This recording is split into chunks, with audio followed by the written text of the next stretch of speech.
மாண்புமிகு அவைத்தலைவர் அவர்களே, நாகர்கோவில் மாநகரத்தில் வடசேரியில் ஒரு பழைய விருந்தினர் சுற்றுலா மாளிகை இருக்கிறது.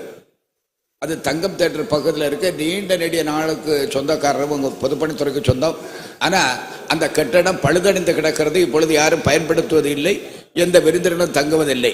எனவே அந்த கட்டிடத்தை இடித்து புதிதாக கட்டித் தருவதற்கு அமைச்சர் முன்வரா என்பதை தாங்கள் மூலமாக கேட்டுக்கொள்கிறேன். மாண்புமிகு அமைச்சர்.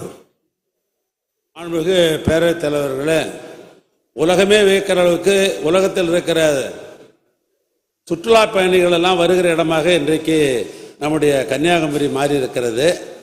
ஏன்னா அப்படி ஒரு கண்ணாடி பாலம் இது வரைக்கும் உலகத்தில் எங்கேயும் கட்டல. கடலில் கட்டின காரணத்தினால் அதிகமான சுற்றுலா பயணி வந்து போகிற காரணத்தினால் நான் மாதத்துக்கு ஒரு முறை நான் சென்று பார்த்து கொண்டிருக்கிறேன்.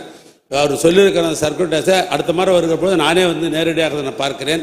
நிலைமைகளை இருந்து முதலமைச்சருடைய கவனத்துக்கு கொண்டு அது புதுப்பிக்கப்பட முடியுமா, புதுசாக கட்டலாமா என்பதை துறையின் சார்பாக இதற்கு நடவடிக்கை எடுக்கப்படும். விநாயகன் 252 மாண்புமிகு உறுப்பினர் சபா ராஜேந்திரன், மாண்புமிகு கூட்டுறவுத்துறை அமைச்சர். மாண்புமிகு பேரவைத் தலைவர் அவர்களே, கடலூர் மாவட்டம் மேலிருப்பு ஊராட்சி பெரிய காட்டுப்பாளையம் தொடக்க வேளாண்மை கூட்டுறவு கடன் சங்கத்தின் கட்டுப்பாட்டில் உள்ள மேலிருப்பு முழு நேர நியாய விலைக்கடை தற்போது அரசு கட்டிடத்தில் செயல்பட்டு வருவதால் புதிய கட்டிடம் கட்ட வேண்டிய நிலை எழவில்லை. மாண்புமிகு உறுப்பினர் சபா ராஜேந்திரன். மாண்புமிகு பேரவைத் தலைவர் அவர்களே, புதிய கட்டடம் கட்டப்படவில்லை என்று சொன்னாலும் பழைய கட்டடத்தை சீரமைத்து கொடுத்திருக்கிற நமது கழக அரசுக்கு இந்த நேரத்தில் நன்றியை தெரிவித்துக் கொள்கின்றேன். மேலும் நேற்று நடைபெற்று முடிந்திருக்கிற NLCI நிறுவனத்தில் தொழிற்சங்கங்களுக்கான அங்கீகார தேர்தலில் தொழிலாளர் முன்னேற்ற சங்கம் முதன்மை சங்கமாக வெற்றி பெற்றிருக்கிறது என்ற மகிழ்ச்சியான செய்தியை அறிவித்து இந்த மாபெரும் வெற்றிக்கு வழிகாட்டியாக இருந்த மாண்பு முதல்வர் அவர்களுக்கும் துணை முதல்வர் அவர்களுக்கும் எங்கள் மாவட்ட அமைச்சர்கள் வேளாண் துறை அமைச்சர் MRK பன்னீர்செல்வம் அவர்களுக்கும் தொழிலாளர் நலத்துறை அமைச்சர் அண்ணன் CV கணேசன் அவர்களுக்கும் கூட்டணி தோழமை கட்சியினுடைய தலைவர்களுக்கும் தொழிலாளர் முன்னேற்ற சங்க பேரவையினுடைய செயலாளர் உள்ளிட்ட நிர்வாகிகளுக்கும் நன்றியை தெரிவித்துக் கொள்கின்றேன். அதே போல எனது நெய்வேலி சட்டமன்ற தொகுதியில் உள்ள சிலம்பிநாதன்பேட்டை ஊராட்சியில் 2 பேர் IAS தேர்விலே வெற்றி பெற்றிருக்கிறார்கள்.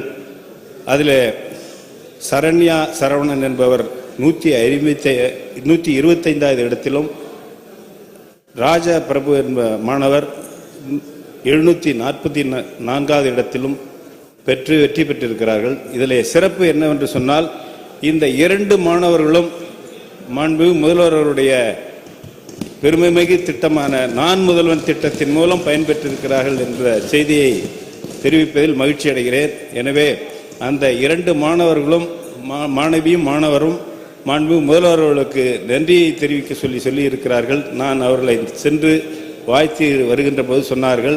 எனவே நேற்று கூட இங்கே மாண்புமிகு அண்ணன் அன்பழகன் அவர்கள் 100 ஆண்டு காலம் வாழ்க என்று வாழ்த்தி இருக்கிறார்கள். அந்த மாணவர்கள் அதையும் தாண்டி மாண்பு முதல்வர் அவர்கள் 100 ஆண்டுகளுக்கு மேலாக வாழ வேண்டும் என்று வாழ்த்துகிறார்கள், நன்றி தெரிவிக்கிறார்கள் என்ற செய்தியினை சொல்லி இந்த சப்ஜெக்ட் வருகின்ற பொழுது மாண்புமிகு அமைச்சர் அவர்கள் என்னுடைய தொகுதியில் 2 பகுதிக்கு பகுதி நேர கடைகளை அமைத்து தர வேண்டும் என்று கேட்டுக்கொள்கின்றேன்.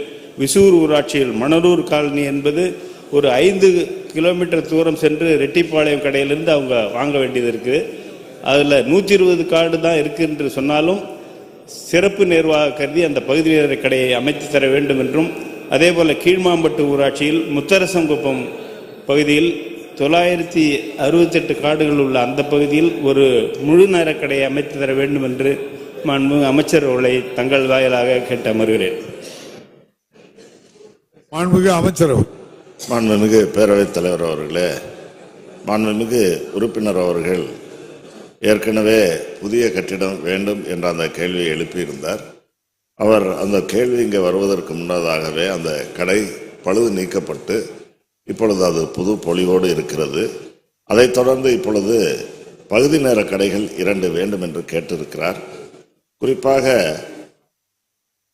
அந்த கடைகளை நாம் பிரிக்கின்ற நேரத்தில் சில விதிமுறைகள் அங்கே இருக்கிறது, ஏற்கனவே நடைமுறையில் இருக்கிறது. அந்த விதிகளையும் நாம் பார்க்க வேண்டியிருக்கிறது.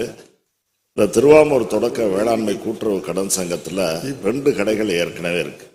அதுல விசூர் முழு நேர கடை ஏற்கனவே 640 குடும்ப அட்டைகள் உள்ளது.